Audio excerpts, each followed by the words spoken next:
Meu nome é Nice e sejam bem-vindos a mais um áudio aqui para o canal. E hoje nós teremos o capítulo 17 do livro Forças para Recomeçar.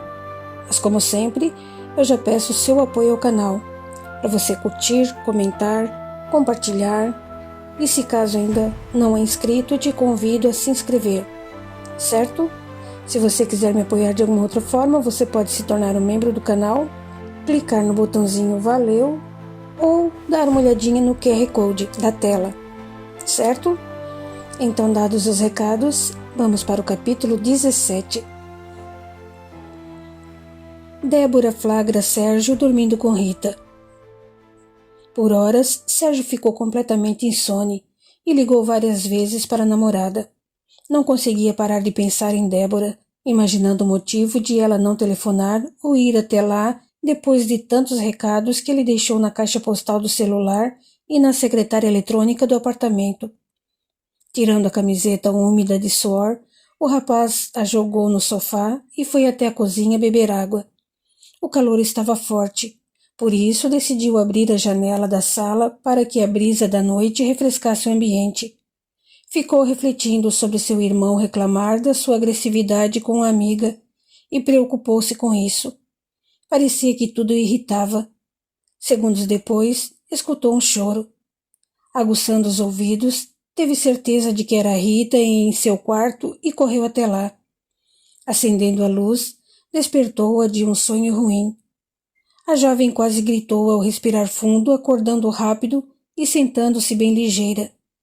Ao seu lado, Sérgio falou generoso. — Calma, Rita, está tudo bem? A princípio ela olhou para os lados como se não recordasse de tudo. Alguns segundos e a jovem abraçou-o com força, chorando muito. Rita entrou em pânico, incrivelmente amedrontada. Não foi fácil o amigo conseguir acalmá-la. — Fique tranquila, está tudo bem. Você está segura aqui. — Estou com medo, não quero dormir, disse chorando. Tive um pesadelo horrível. Espere, vou pegar alguns travesseiros aqui no armário para que fique quase sentada, dizia Sérgio com generosidade. Não me deixe sozinha, não apague a luz. Tudo bem, eu fico aqui. O rapaz ajeitou os travesseiros para que ela se sentisse mais confortável. Sentou-se ao seu lado e percebeu que Rita não queria se recostar, secando as lágrimas no lençol. Vem, encoste-se aqui. Pediu com bondade. A amiga teve outra crise de choro e se abraçou a ele. Algum tempo depois, ela começou a falar, reclamar e desabafar como se precisasse contar sobre sua vida, sobre as dificuldades enfrentadas desde quando perdeu os pais. A postura estava incômoda para sua coluna e Sérgio se ajeitou, sobrepondo o braço nos ombros da amiga, que recostou o rosto em seu peito. Sabia entender o valor e a importância daquele desabafo. Aos poucos, Rita se acalmou e, com a intenção de vê-la adormecer, ele, vagarosamente, moveu-se para acender um abajur na cômoda ao lado e apagou a luz forte do quarto no interruptor perto da cabeceira da cama. Rita ainda exibia medo, mas acabou adormecendo sobre o ombro do amigo. Olhando-a, Sérgio pensou em ajeitá-la e se levantar, mas decidiu demorar um pouco, temendo que ela acordasse. No entanto, energias pesadas arrebataram o rapaz num sono irresistível, e ele adormeceu ali mesmo. Na espiritualidade, Sebastião e sua equipe de companheiros, impressionantemente voltados para o mal, atuavam com incrível fervor. O objetivo era atrapalhar o máximo possível a vida de Sérgio, a fim de que ele não cumprisse sua proposta reencarnatória. Além de vingar-se dele, por não ter sido comparsa das maldades praticadas por alguns daquele grupo no passado, o verdadeiro propósito era desequilibrá-lo, e a primeira coisa a fazer era deixar o rapaz sem estrutura emocional. Horas haviam passado quando, lentamente, a porta da sala foi aberta, com delicado cuidado para não fazer barulho, e fechada com a mesma cautela.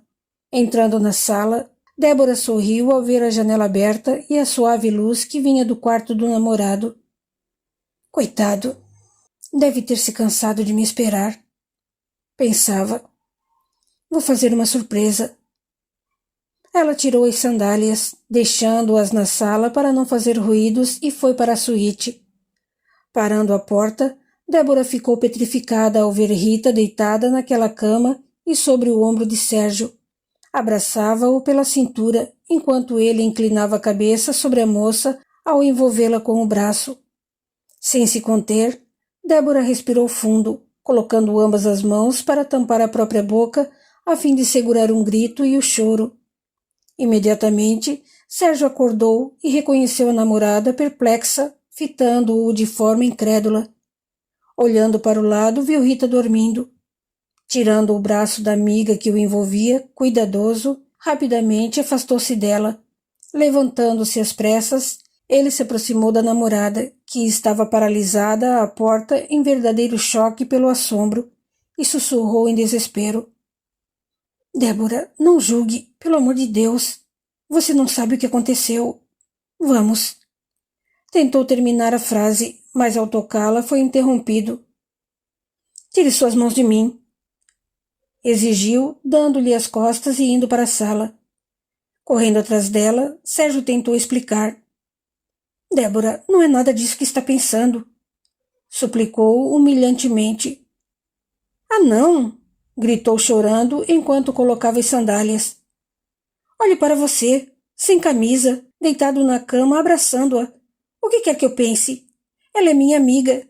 Eu confiava em vocês dois, como nunca confiei em alguém. Ao vê-la abrir a porta para sair, Sérgio a segurou firme pelo braço, mas sem machucá-la, e pediu em tom de desespero. Por favor, me ouça. Débora estava em pranto, mas reagiu furiosa e deu-lhe forte tapa no rosto. Depois de vê-lo pôr a mão na face, ao virar para olhá-la novamente, ela o encarou com forte mágoa, intimando-o ao exigir entre os dentes cerrados. Tire suas mãos imundas de mim e nunca mais me procure. Dizendo isso, ela saiu e foi embora sem olhar para trás. Sérgio ficou atordoado, não sabia o que fazer. Atraído pela conversação, Tiago chegou à sala no momento em que Débora estapeou o namorado, mas ficou à distância, sem ser visto para não se envolver. Afinal, ele só viu aquela cena e não sabia o que estava acontecendo. Em seguida, percebendo o irmão desolado e incrédulo, aproximou-se e indagou ligeiro. O que aconteceu? O outro, esvaído de força e ânimo, contou tudo pausadamente, parecendo em choque. Depois murmurou perplexo. Tentei explicar, mas ela não quis me ouvir. Parecia sentir tanto nojo de mim, tanto ódio. Os irmãos estavam sentados no sofá e um vulto chamou-lhes a atenção. Ao olharem, só viram rapidamente Rita se virar e correr. Meu Deus! Murmurou Sérgio sem acreditar no que acontecia. Rita! Rita! Gritou Tiago, correndo atrás da amiga. No quarto, a jovem teve uma forte crise de nervos e, excessivamente abalada, gritou e chorou, agindo de forma quase insana. Aproximando-se, Tiago tentou segurá-la e, ao envolvê-la com cuidado, foi vítima de vários murros e tapas que Rita desfechava em seu peito. Lentamente foi se acalmando, e mesmo com o coração opresso que palpitava a amargosa dor, ela o abraçou forte e chorou muito. Sentado na sala, Sérgio permanecia paralisado, fazendo uma retrospectiva do passado em que a ex-namorada Sueli o encontrou em situação quase semelhante, mas com sua própria irmã.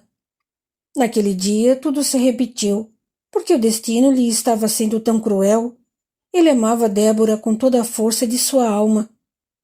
Repentinamente, um assomo de ideias e de lembranças terríveis invadiu seus pensamentos. Tomado de súbita revolta, foi até o quarto, pegou suas roupas e saiu do recinto sem atender aos chamados de Tiago, que confortava a Rita. Trocando-se rápido, Sérgio não disse nada e saiu. Enquanto tudo acontecia, o espírito Lúcia se comprazia imensamente com os últimos acontecimentos. Com a ajuda do espírito Sebastião, ela fez com que Sérgio se distraísse ao colocar as sacolas com as roupas de Rita sobre a cama sem os cuidados necessários para que não virasse, fazendo os pensamentos do rapaz se ocuparem com outras coisas, a fim de ele não olhar para trás após o barulho sutil da sacola tombando. Percebendo Sérgio confuso e inquieto com os últimos acontecimentos, não foi difícil inspirá-lo a mostrar a casa para sua mãe, momento em que esses companheiros espirituais envolveram Dona Marisa para reagir abruptamente no quarto do filho e ofender a jovem Rita, já bem abalada com suas particularidades. Depois, os mesmos espíritos inspiraram Sérgio a revoltar-se com os fatos e as condições que ocorreram com Rita, fazendo-o tomar uma postura em comum à sua personalidade, ao produzir extremo sofrimento moral à amiga, obrigando-a a contar a verdade que nem lembrava pelo choque, medo e estado atônito. Assim, não foi difícil o espírito Sebastião atormentar a moça quando esta dormia, sob o efeito de horrível pesadelo, atraindo o Sérgio, que deixou seu coração piedoso envolver a amiga tão carente e vagarosamente diante das circunstâncias, dominá-lo pelo sono e pelo efeito de energias pesadas. Mas o auge do sucesso, das más influências e inspirações desses espíritos tão inferiorizados, foi o envolvimento de Débora, induzindo-a à decisão de ir até a casa de Sérgio e ver o namorado deitado ao lado de sua melhor amiga.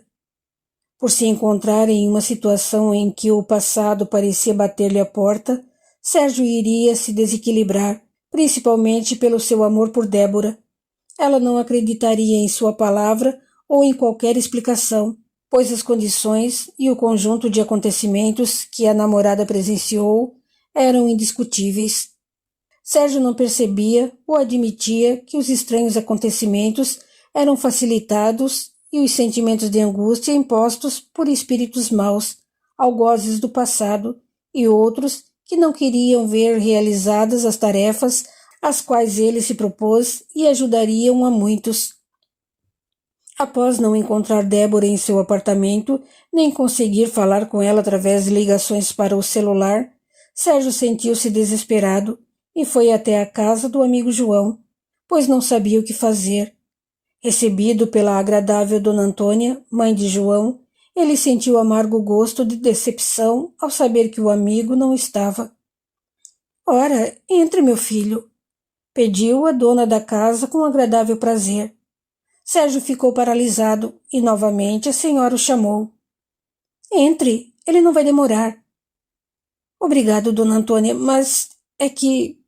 Tentou dizer, mas pareceu desorientado e seus olhos estavam brilhantes, quase marejados. Sentia vontade de chorar, mas se continha. A mulher se aproximou, pegou em seu braço e comentou com brandura. Venha, filho. Acho que precisamos conversar. Você está sem rumo. Vem, entre. Sem entender o que acontecia consigo, o rapaz se deixou conduzir como se algo envolvesse seus sentimentos e nublasse seus pensamentos conflitantes.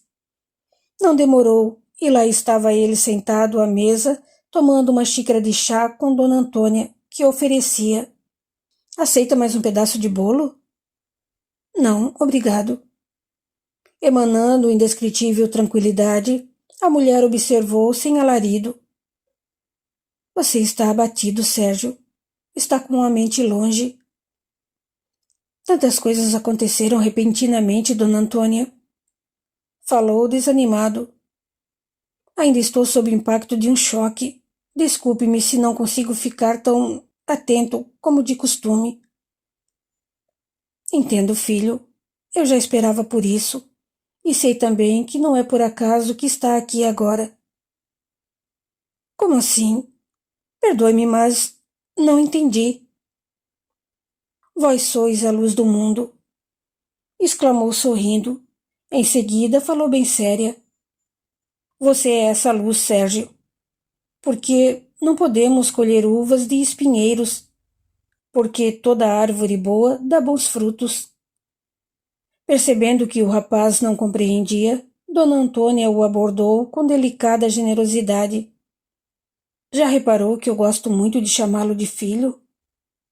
Sim, já reparei, afirmou, sorrindo com brandura. Sabe, você é uma criatura tão boa, tão elevada espiritualmente, que eu gostaria que fosse meu filho legítimo, mas como Deus é sábio, bom e justo, deixou-me adotá-lo como filho do coração. Por isso fico muito feliz quando vem aqui em casa. Obrigado, Dona Antônia. Sinto-me lisonjeado pela consideração, mas não sou tão bom e elevado como a senhora imagina. Ah, riu com gosto. É sim. Desde quando o João te trouxe aqui nesta casa, eu soube o quanto você era bom, meu filho. Agradeci tanto a Deus por tê-lo encontrado e deixado que seus primeiros passos dentro do espiritismo fossem sob a luz do pouco entendimento que tenho. Com toda certeza, pouco entendimento, mas de prática cristã. Pequena pausa para ele refletir e continuou. Sérgio, eu sabia que em determinado tempo o desassossego queimaria sua alma, tribulações aconteceriam e o inevitável sofrimento tentaria desgotá-lo de tudo. Apreensivo diante da colocação, sentindo o coração oprimido, Sérgio comentou vacilante. A senhora conhece muitas coisas sobre minha vida. Acredito que converso mais com a senhora do que com a minha mãe. Deu leve sorriso e confessou. Já me perguntei, por que a minha mãe não é como a senhora? Ou, por que a senhora não é a minha mãe? Você é meu filho do coração, Sérgio. Eu o adotei bem crescidinho. Riu a senhora. Pode me adotar como sua mãe do coração, mas nunca deixe de amar a mãe que te trouxe ao mundo, que te deu a vida. Dona Antônia, a senhora não sabe o que estou passando.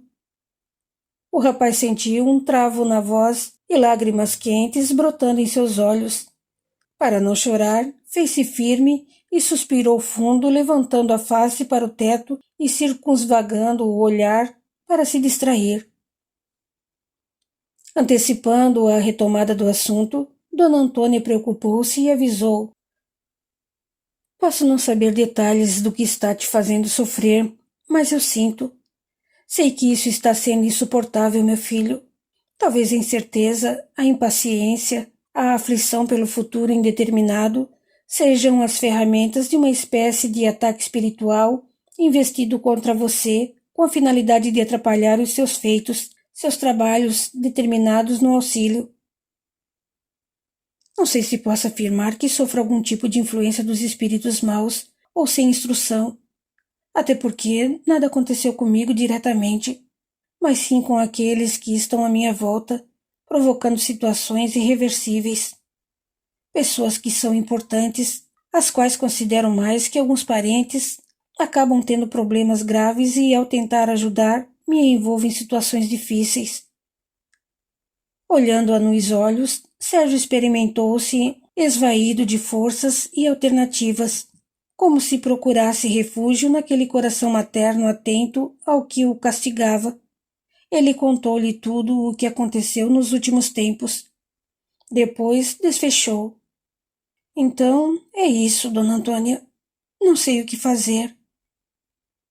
A mulher ficou pensativa e silenciosa por longos minutos e depois o preveniu. Você passa por uma obsessão, Sérgio. É o que eu sinto. Esse sofrimento, essa angústia que vive agora, é por coisas que aconteceram para você.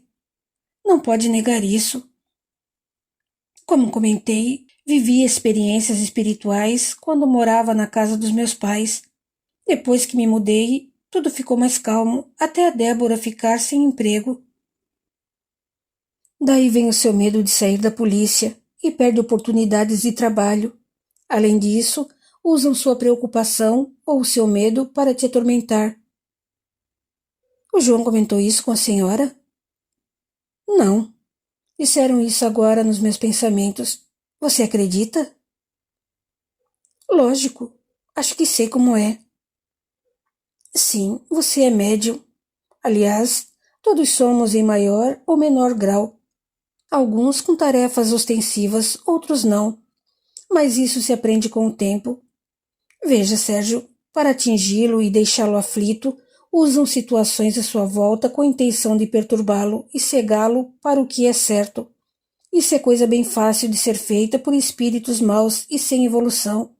Sei que já estudou isso, mas é bom lembrar que o espírito é a alma da criatura humana na espiritualidade. Por isso, não pense que, quando alguém morre, vira santo ou vai para o céu. Não. Os espíritos têm a invisibilidade a seu favor e agem nos pensamentos dos encarnados quando encontram um terreno fértil.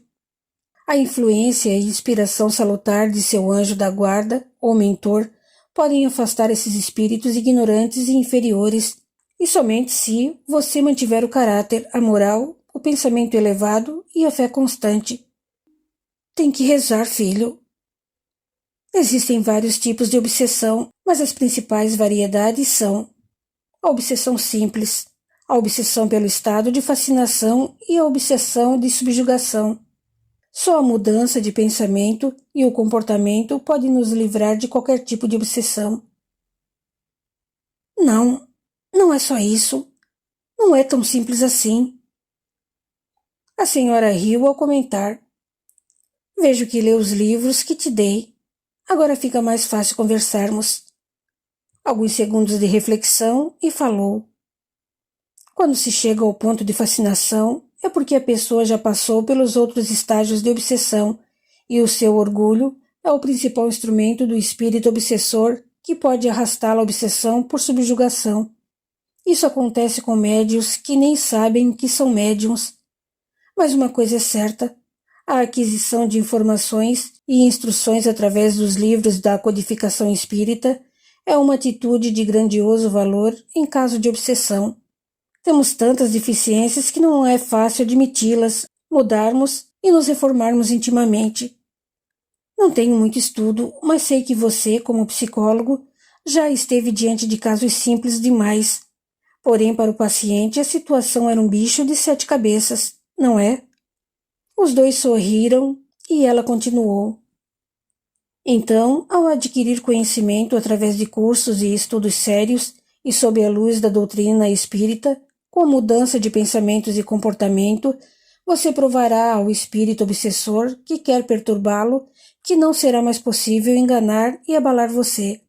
Com certeza, esse espírito será persistente e teimoso, mas agindo pacificamente, demonstrando calma com tudo o que parece acontecer a fim de desiludi-lo, magoá-lo e angustiá-lo, você fará esse espírito se cansar, perder a paciência, as energias, e ele sairá da sua vida, ou será retirado por entidades mais elevadas para ser encaminhado a lugar propício, pois já superou sua prova. Adquirir conhecimento através da doutrina espírita é fácil, difícil é mudar verdadeiramente o comportamento. Como contei, nos últimos tempos, eu reagi de maneira muito estranha do meu modo de ser. É lógico que reagiu, gritou, esmurrou mesa, segurou a Débora como se a agredisse. Em O Livro dos Espíritos, a questão 192, diz: aquele que se julga perfeito está longe da perfeição. É bom que você admita seus erros. O espírito obsessor é o único que consegue tirar a nossa máscara, Sérgio, pois o corpo físico é o disfarce que usamos quando encarnados. Quem dos encarnados pode dizer que não tem algum defeito, algum hábito ruim, alguma falta de caridade? Quem? Ele ficou pensativo e silencioso, e Dona Antônia expressou-se melhor. Por exemplo, tem gente que não admite ter o defeito de sempre acreditar que tem razão em tudo, ou que conhece tudo. Outros, o hábito ruim do mau pensamento, do desrespeito, do ciúme, do desejo de que um conhecido não tenha sucesso. Em alguns não faltam somente a caridade material, mas a caridade por não demonstrar piedade com a língua afiada que comenta o que não se deve, maldizem sobre a vida alheia, criticam a atitude dos companheiros de jornada, e eles acreditam que nenhum mal fazem com a língua enquanto ferem o próprio espírito por suas más tendências. Muitos recebem advertências por seus defeitos e vícios, mas poucos ficam alerta. Breve pausa e advertiu bem séria. Se você sufocou suas verdadeiras reações até hoje, O espírito obsessor produziu impressões em seus pensamentos e você não suportou o tormento, chegando ao extremo de agir e reagir como você realmente é. Isso significa que o espírito obsessor arrancou a minha máscara? Sim, pois provou seus sentimentos e o deixou se ridicularizar. Isso mostra que você é um ser humano em evolução e necessita ter bom senso diante dos fatos, sendo vigilante nas atitudes, pensamentos e reações. Nos momentos em que se irrita, quem acredita estar ao seu lado? O seu anjo da guarda ou um espírito sem evolução que quer seu mal? Sérgio riu e comentou: Meu mentor ou anjo da guarda deve ir para bem longe. Não, ele só se afasta e observa sua inclinação às inspirações do espírito inferior. Podemos rogar, suplicar para que os espíritos bons e evoluídos se liguem a nós, mas enquanto nossos pensamentos, nossas más tendências, nossos vícios se identificarem com os fluidos dos espíritos inferiores, jamais nos elevaremos para que as boas entidades nos inspirem. Temos que mudar nossa forma de pensar e agir, ou seja, fazer nossa reforma íntima para nos afastarmos das más inspirações. Respeitando sua reflexão no semblante preocupado, Dona Antônia serviu-lhe mais chá e aguardou. O rapaz tomou alguns goles, depois comentou: Cheguei aqui com os pensamentos fervilhando. Senti a minha cabeça literalmente quente, como se estivesse com febre. Não conseguia organizar as ideias e... E agora?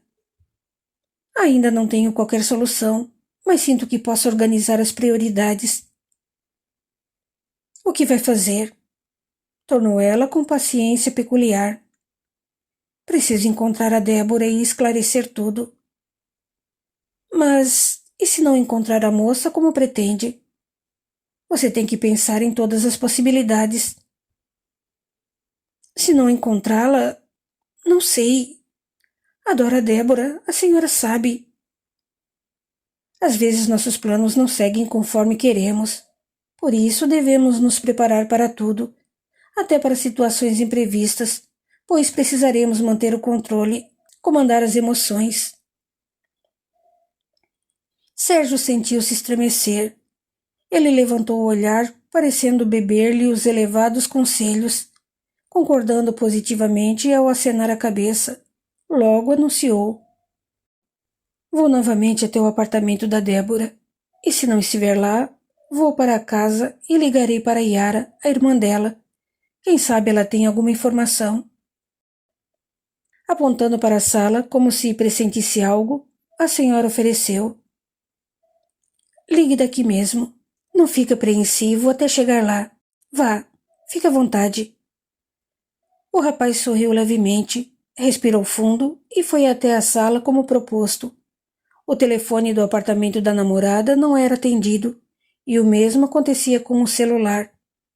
Rendendo-se ao seu maior temor, Sérgio telefonou para a casa dos pais de Débora e pediu para falar com Yara, mas a empregada avisou que a jovem havia saído. Como última alternativa, ele ligou para o celular de Yara e foi atendido. Eu já esperava por sua ligação, Sérgio, disse a moça friamente. O que você quer? Yara, preste atenção e, por favor, não desligue. Puro silêncio. Depois ele prosseguiu. Eu preciso falar com a Débora. Ela está com você?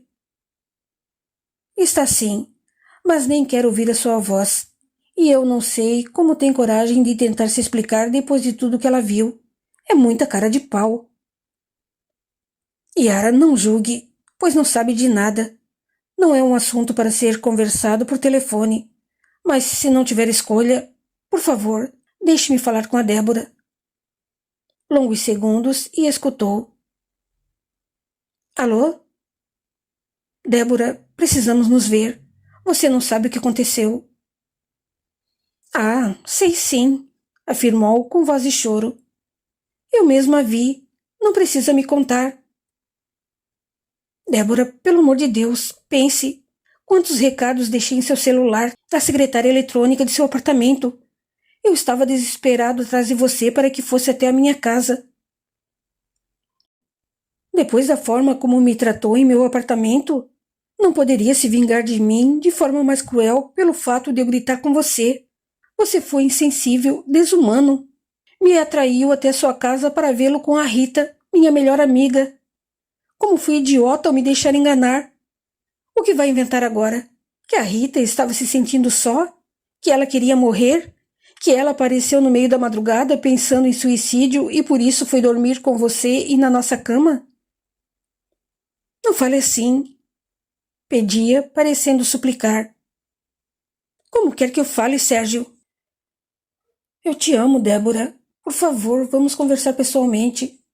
Meu irmão estava na minha casa. Vamos conversar junto do Tiago e da Rita para esclarecermos tudo. Eu te imploro. Você não sabe o que fez comigo. Chorava. Não tem ideia de como me fez sofrer. Pergunte para alguma mulher o que significa ser trocada por outra, ser enganada. Você acabou com a minha fé, com a minha esperança em algo melhor, justamente quando eu passo por um momento tão difícil. Não poderia ser mais cruel, pois minha vontade é morrer. Não temos nada para conversar, mas saiba que você acabou com minha vida. No segundo imediato, Débora desligou. Sérgio se sentiu derrotado. Largando-se ao recostar no sofá, fechou os olhos, desejando sumir, desaparecer. Dona Antônia espiou a distância e decidiu não incomodá-lo com perguntas, deixando-o imerso em seus pensamentos. Mais de uma hora havia passado quando o amigo João chegou. Dona Antônia explicou-lhe abreviadamente o acontecido e, após algum tempo, com fala mansa e meticulosa, João o chamou. Sérgio? O colega abriu os olhos avermelhados, acomodou-se corretamente e esfregou o rosto com as mãos. Cabisbaixo, contou. A Débora não quer me ver mais. Estou arrasado. Levantando-se, pediu. Desculpe-me por incomodar, mas preciso ir. O que aconteceu com a Rita? Quis saber João. Dona Antônia olhou para o filho e aconselhou. O almoço está quase pronto. Leve o Sérgio para o seu quarto e ele te conta tudo. Depois vocês vêm para almoçar. Não, obrigado. Preciso ir para... Tentou argumentar. Ora, Sérgio, o que precisa resolver pode ser adiado. E é até melhor que seja assim, pois terá mais tempo para pensar sem perturbar a menina. Disse Dona Antônia. Mas... Não tem mais, Sérgio, exclamou João, conduzindo-o para o quarto. Sentindo-se atordoado, Sérgio se deixou guiar e, bem mais à vontade, contou ao amigo tudo o que havia acontecido. Após o almoço, ainda sob o efeito de sérias preocupações, Sérgio bebia vagarosamente o café oferecido quando Dona Antônia comentou. Eu estive pensando, essa menina, a Rita, não tem ninguém. E pelo que entendi, não é bom que fique sozinha. Pobre moça. Depois de tudo, não será bom que ela fique em sua casa, não é, Sérgio? Esse é o meu problema. A Rita não deve ficar sozinha. Ela trabalha, Sérgio? Tornou a senhora. Sim, mas está de férias. Por que não a traz para cá hoje para me visitar? Dona Antônia, a senhora está pensando em... Ora, menino, não estou pensando nada. Essa menina é simpática e eu gosto de companhia. O que vou dizer para ela? Perguntou Sérgio. Assim que chegar à sua casa, seu irmão estará lá e tudo mais calmo. Convide os dois para me visitarem e venham para cá. Sérgio ficou relutante, mas João o encorajou e ele fez o proposto quase mecanicamente. Após a conversa com a sábia senhora, o rapaz sentia-se melhor, apesar das preocupações. Sua mente ficou receptiva a um ambiente vibratório elevado e a linguagem simples sobre o tema e aconselhamentos tão importantes em busca de soluções, explicações e criações mentais construtivas. Isso atraiu entidades nobres que os envolveram em um círculo de energias balsâmicas e elevadas. Essas forças energéticas que se fizeram em torno de Sérgio foram alimentadas por sua postura mental peculiar que veio do âmago de seu ser e foi aprimorada através de diversas existências corpóreas nas quais se empenhou para evoluir, porém, em total bênção do esquecimento na presente encarnação. Continua no capítulo 18. Até lá!